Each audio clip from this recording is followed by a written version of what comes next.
Our next presenter is somebody who is familiar to a lot of people in Asheville.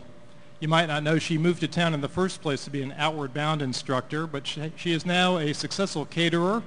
She owns a restaurant that's, about 100 feet up the street or 100 yards. She's a two-time cancer survivor who recently rode her bicycle from California to St. Augustine, Florida to raise awareness for cancer research. More recently, she was invited to the White House as part of the Chefs in School program. And she's not going to talk about any of those things tonight. Please help me welcome Laurey Masterton.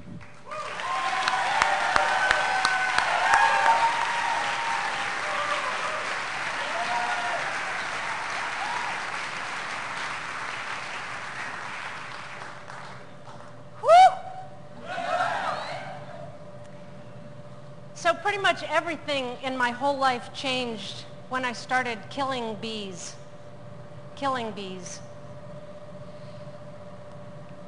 Let me go back just a little bit. About 4 years ago, I was asked to cater an event for a project of, it's an organization that teaches children about the importance of honeybees in their lives and the fact that honeybees are responsible for a third of everything that we eat. Every third bite that we take depends on honeybees.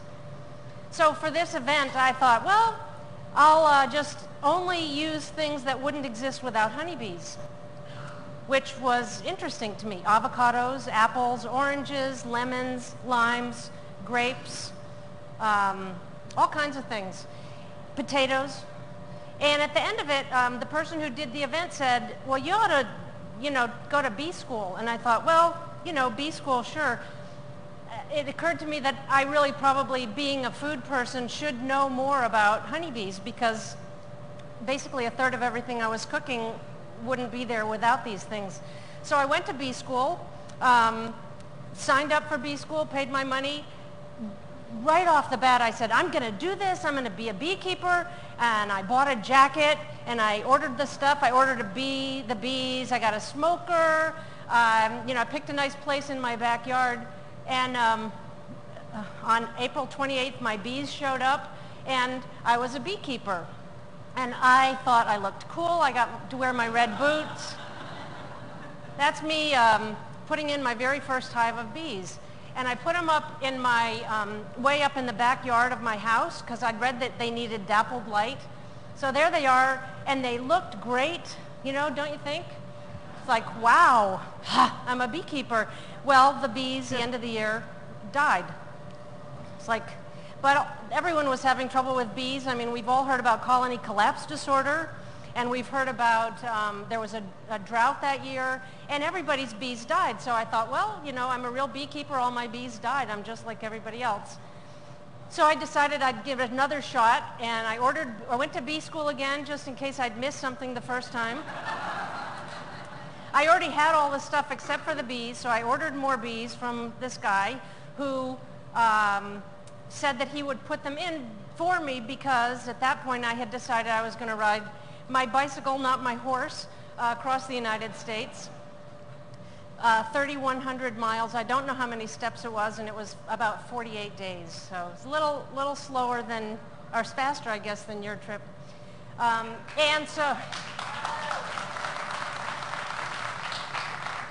Which was all about ovarian cancer. I'm a survivor of that, and I'm happy to be on that side of that particular line.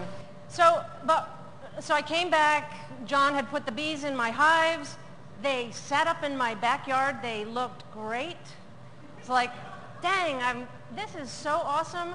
I mean, that you get bees, you put them in your backyard, and you're a beekeeper, and I felt like the queen, really, I must be the queen bee. But again, at the end of the year, my bees died.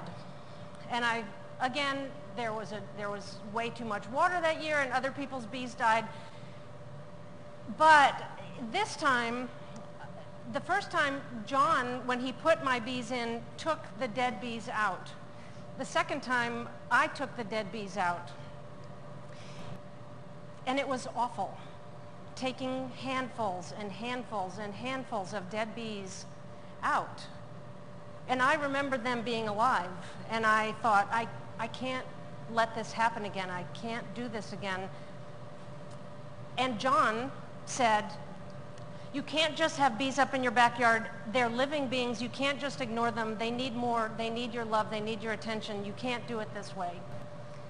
I went to bee school again, but I didn't really think I needed, it's not like I learned anything in bee school except that I was determined never to have a year of dead bees again. So one thing I found out was that bees don't like being in the backyard, and they don't like being in partial shade. They like being in full sun. And so the first thing I did was I moved those beehives to my front yard. So I see them every day when I come in. That's my driveway, you can see, and there they are right there. And I started learning about what happens inside the beehive. Pretty much, the first thing I learned was I didn't really like the job of queen. The queen's job in the world of bees is she lays eggs. She lays 1,500 eggs a day, all day long, every day, for her whole life. She goes out once, mates, once. Well, actually, she mates 17 times, but it's one day or two. And then she gets the DNA. Don't get me started.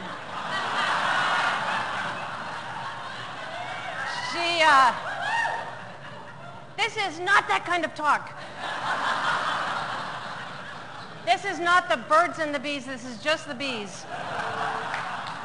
So, but she goes out and she mates with 17 or so drones, gets the genetic material of those drones, comes back, and then for the rest of her life lays eggs, 1,500 eggs a day, with drone number one's genetic material on the first cell, and then it's a remarkable thing, but she's inside all the time.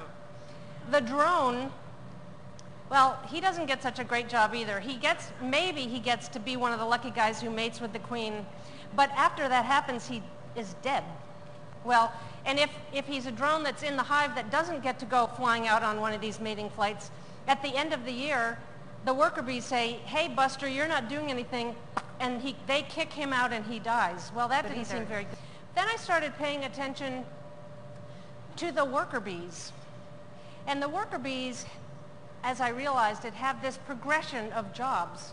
The very first job that they have when they are born is they get up and they make their bed, basically. They clean out their cells, getting it ready for the next bee that's going to be hatched in that cell. And the very second job that they get on day 3 is they're undertaker bees. Now, for me, my parents died when I was young, and I didn't really get to process it as an adult, but a lot of my friends are adults, and they're processing their parents' age and dying times right now, and it's awful.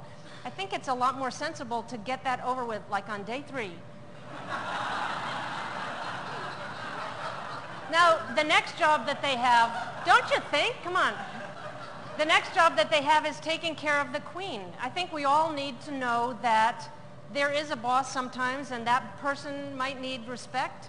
In the case of the bee, the queen bee, as the workers get involved with her, they touch her and they get her pheromones, which get spread out throughout the entire hive. And then all the people in the hive know that they belong to her. The next thing that they do is a pretty interesting stage. They are the house bees. They make the honeycomb. They are heating and air conditioning. Inside a beehive, it's 95 degrees, summer and winter. Wintertime, summertime. It's pretty cool. They, air conditioning. One of the jobs that they do at this point is that they go to the entrance of the hive and they greet the foraging bees who are out collecting things, and they take the nectar from the foragers and put it in their honey stomachs, combine it with an enzyme, take it into the cells, and transform the sugar from the nectar into the sugar that's honey. Also at this point, when the nectar has 80% moisture content and honey has 17% moisture content. So when that honey, the nectar, gets put in those cells, it's very too wet. But those bees' job then is beating their wings and evaporating the water so that when it's 17%, bam, there goes that cap on there, and there's honey stored for the winter when they need it. This is the time when they're the cooks. They then progress to the jobs. They become soldier bees and guard bees. Do not come into my hive if you do not belong here. You don't smell right, you cannot come in. And then they become field bees, and the field bees go out in the world and they get the pollen and nectar and bring it back. One of the things that they do when they go out is they come back and they tell the people who are in their hives what they've found. They do this doing the waggle dance, which I think is kind of fun. You've heard about the waggle dance? I don't know. Is that how? But what they do is they say, go south till you get to that big maple tree, hang a left, go down, you'll find an awesome tulip poplar tree, and then they come back and the bees then follow that. I mean, they go out and they come back. And another thing that they do when they're out there is they pollinate. They figure that a bee, every time she goes out, touches 50 to 100 different flowers. Here she is coming back with pollen. Now, what's really interesting to me, and you may not be able to see this because it's very small, but inside this necklace is 1/12 of a teaspoon of honey. 1/12 of a teaspoon of honey is the amount of honey that one worker bee will make in her entire life. An insignificant amount of honey. We each eat about 1.33 pounds of honey per year. As I've been paying attention to the progression of the jobs inside this beehive,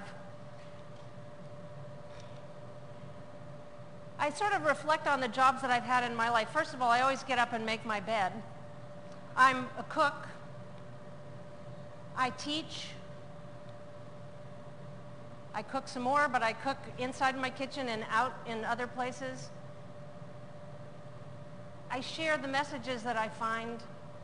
And lately, I've been in a position where I get invited to places and tell those people about Asheville and tell Asheville about these people that I've met out there. Which to me means that right now I feel like, well, maybe I'm the pollinator. But in the course of my life, I've been the housekeeper. I've cleaned the bathrooms in my shop many, many, many times. I'm the heating and air conditioning girl, that's for damn sure, huh, Chris? You know, I'm the cook. I do all these things. And what it occurs to me is that I do not want to be the queen bee, and the queen bee is not who I am, nor is that a place that I think is a great spot to be, but the worker bee, the person who gets to go through life with a progression of responsibilities and involvements and abilities to go out and explore and come back with what she has found. The motto of my business is don't postpone joy, which means a lot to me personally for many, many reasons, not the least of which because I'm a cancer survivor twice. But if I think about how do you live a life of joy, I feel like I found the answer to that question by following what I'm learning with these bees. And we're still in year 3, which is basically year 1. And I love to say that it's next year and the bees made it. I'm praying that they do. They're a lot better off than they were. They're very healthy and strong. But it's given me enormous amounts of joy to be a part of this and to understand that this possibly is where I fit in. And even though this is a really insignificant amount of work, 1/12 of a teaspoon of work, which is one worker bee's life, this is where it lives, and I feel like it's enormously significant. So don't postpone joy. Thank you.